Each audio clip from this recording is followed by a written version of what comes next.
조선의 제26대 왕이자 대한제국의 광무태왕제 고종. 우리의 기억 속에 그는 무능하고 줏대 없는 인물로 남겨져 있는데요. 그의 어린 시절과 배경을 살펴보게 되면 어쩔 수가 없었던 슬픈 사실이라 생각이 드실 겁니다. 조선의 제25대 왕인 철종이 후사 없이 지병으로 세상을 뜨게 되자 그 당시 권력을 쥐고 있던 안동 김씨 세력을 속이기 위해 일부러 망나니 노릇을 했던 아버지 흥선군과 신정왕후 조씨의 결탁을 통해 양자가 되고 1863년 12살이라는 어린 나이에 조선의 왕에 오르게 됩니다. 자신은 아무것도 모르는 개똥이란 이름을 쓰던 철부지 소년이었는데 주변 인물들의 그 권력 투쟁 때문에 왕이 되었던, 어찌 보면 시작부터가 그에게는 비극이었다는 생각까지도 들게 됩니다. 여기서도 웃지 못할 이야기가 하나 있는데요. 고종에게는 사실 형이 있었다고 합니다. 훗날 흥친왕이 되는 이재면이라고 하는데요. 뻔히 형이 있음에도 불구하고 고종이 왕위에 오른 이유는 과연 무엇일까요? 왜냐면 나이가 어리기 때문에 꼭두각시 왕으로 세워놓고 뒤에서 수렴청정을 하기에 수월했기 때문이라는 웃지 못할 이야기도 있다고 합니다. 그리고 아버지 흥선대원군과 아내인 명성황후의 기싸움이라고 해야 할까요? 그 싸늘한 권력 암투 중간에 끼어서 이러지도 저러지도 못한 모습을 보여준 건 여러분들도 아주 잘 아시는 역사적 사실이자 호삿거리잖아요. 또한 시간이 흐른 1899년도엔 자신의 조카이자 정적이었던 이준용이 쿠데타 계획까지도 세웠다가 발각이 되어 일본으로 망명하게 되는 사건까지 벌어지게 되었습니다. 믿었던 사람들에게 계속해서 배신 아닌 배신을 당했던 고종이었기에 스스로가 움츠러들고 그 암울한 군주의 모습을 보여줬던 건 아닐까 하는 생각까지도 들게 됩니다. 하지만 오늘 이야기는 이 비운의 고종을 옹호하는 이야기가 아니라 요즘 말로 희대의 호구짓을 당한 사건에 대해 말씀드리려고 합니다. 여러분들, 황제가 펼쳤던 호구짓은 과연 무엇일까요? 대한제국의 황제 고종은 1880년대에 들어서서 군함을 갖고 싶어 했다고 합니다. 그래서 그는 꾸준하게 비자금을 모았다는 이야기까지 있다고 전해진다고 해요. 현재 북한의 육군 규모가 엄청나기 때문에 어쩔 수 없이 우리나라 군에서도 육군의 비중이 상대적으로 큰 건 사실이잖아요. 근대 국가 군사력의 지표는 바로 해군인 건 여러분도 매우 잘 아시는 사실입니다. 근대 해군은 육군에 비해 상대적으로 더욱 전문적이고 매우 비쌌다고 합니다. 당연히 그를 뒷받침할 인적 자원, 인프라, 노하우, 또 탄탄한 재정이 있어야만 거느릴 수 있었기 때문에 건실한 근대 해군을 거느린 국가는 기본 바탕이 튼튼한 근대 국가라고 보아도 무방했고, 약육강식의 제국주의 시대가 펼쳐지던 20세기 초 바다를 건너 식민 지배를 하던 해군은 곧 힘의 상징이었던 거였죠. 이렇게 그 당시 근대 국가의 척도를 재는 완전 소중한 해군이었으니 명색의 제국의 황제인데 당연히 고종 역시 군함을 가지고 싶어 했던 거였죠. 하지만 여러분도 아시다시피 청나라, 러시아, 일본 등 강대국들 사이에서 이리저리 수탈당했던 대한제국이었는데 재정에 여유가 있었겠습니까? 하지만 고종은 찢어지게 가난한 그 현실은 외면한 채 근대 문물의 상징이라 할 수 있는 철도 역시 들어와 있고 전차 역시 활동을 하고 있었으며 전화기에 자신의 전용 자가용까지 있는 것을 들먹이며 이런 근현대적인 시설이나 물품들이 다 들어와 있는 대한제국인데 황제의 군함이 없는 게 말이 되냐, 이렇게 신료들에게 군함의 필요성을 강조하게 됩니다. 그리고 조선 후기의 불교 승려이자 외교관, 개화 사상가였던 이동인이라는 남자를 부르게 되었습니다. 그는 신사유람단을 통해 일본에도 파견된 인물로서 비밀리에 정부 활동을 펼치던, 지금으로 따지면 스파이와 같은 요원이었다고 합니다. 고로 고종은 외국 정세에 밝던 이동인에게 외국 세력과 접선하여 군함을 구입하는 비밀 교섭 임무를 내리게 되었다고 합니다. 하지만 이동인은 군함 구입 교섭을 위해 외국에 파견되기 직전 갑자기 의문의 실종을 당하게 되는데요.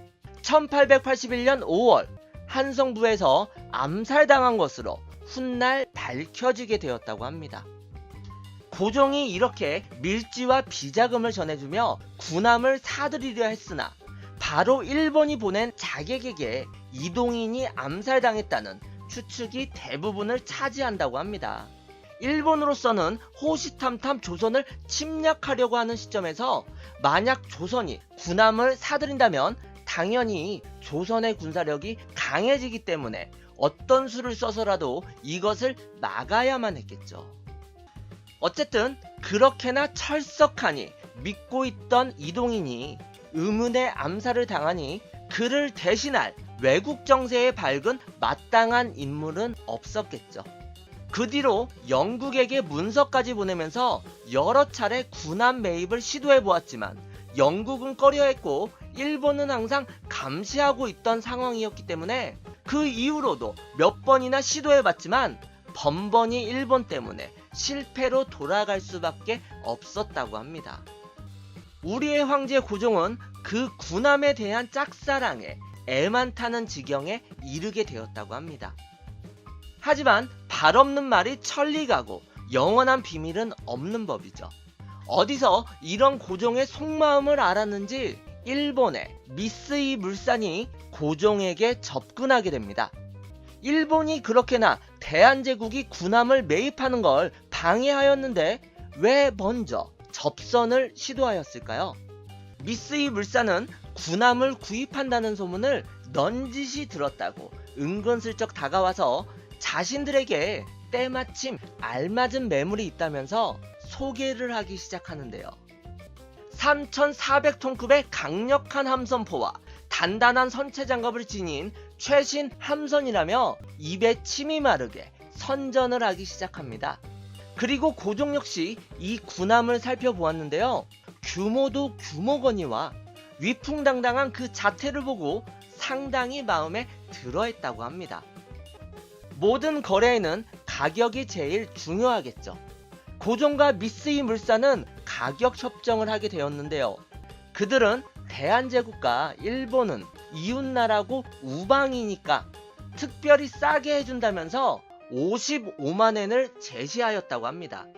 그때 당시 대한제국 돈으로는 110만원에 달하는 가격이었다고 합니다. 이 110만원은 전체 400만원이 조금 넘는 대한제국 국방 예산의 30%나 차지하는 거금이었다고 합니다. 1903년 당시 대한제국 정부의 총 예산이 1000만원이 약간 넘었다고 하니까 비교하면 군함 구매가가 정부 1년치 예산의 10%나 차지하였으며 이 고종이 무리수를 두어 구매를 강행했다고 볼 수가 있는 거죠. 미쓰이 물산은 같은 동양인이고 우방국이니 이 정도 가격으로 해주는 거다. 그동안 우리 일본이 대한제국을 뒤에서 지원해주지 않았었냐. 코쟁이들 같았으면 강매는 강매대로 하고 물건은 제대로 주지도 않았을 거다.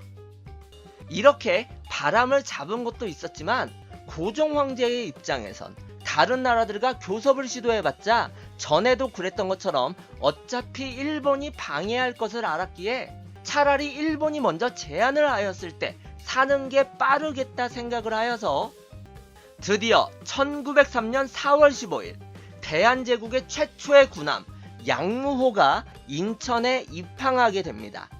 총 배수량 3,436톤, 80mm 대포 3운, 5mm 소포 3운, 길이 103.8m, 높이 8.3m의 웅장한 모습을 드러내면서 인천으로 입항을 하게 됩니다.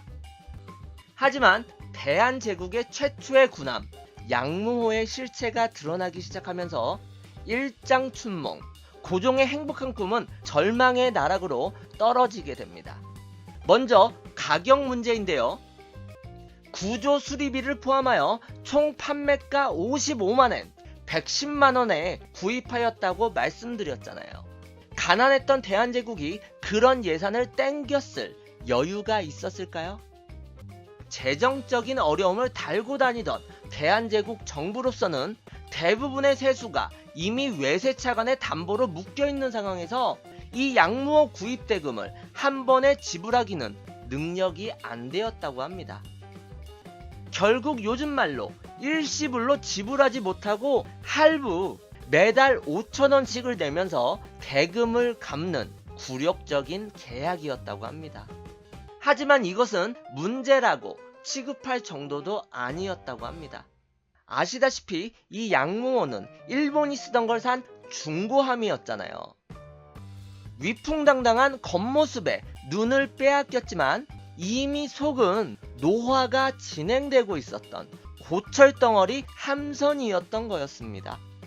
양무호의 과거사를 살펴보면 1881년 영국의 딕슨사에서 건조한 팰러스호를 일본 미쓰이 물산이 1894년도에 25만엔에 구입하여서 일본에서 홍콩을 오고 갔던 석탄 운반선으로서 이미 9년 동안 실컷 굴리고 굴린 중고 화물선이었던 것이었습니다. 이 달코 다른 22년이나 지난 화물선에다가 청일 전쟁 때 사용하던 구닥다리 한 포 면문을 장착해서 근대식 군함으로 꾸민 뒤 속여 판 것이었죠. 그것도 원래 구입가의 2배가 넘는 가격에. 이렇게 사기도 사기였지만 더 큰 문제는 따로 있었다고 합니다. 대한제국에는 양무호를 운용할 해군이 없었다고 합니다.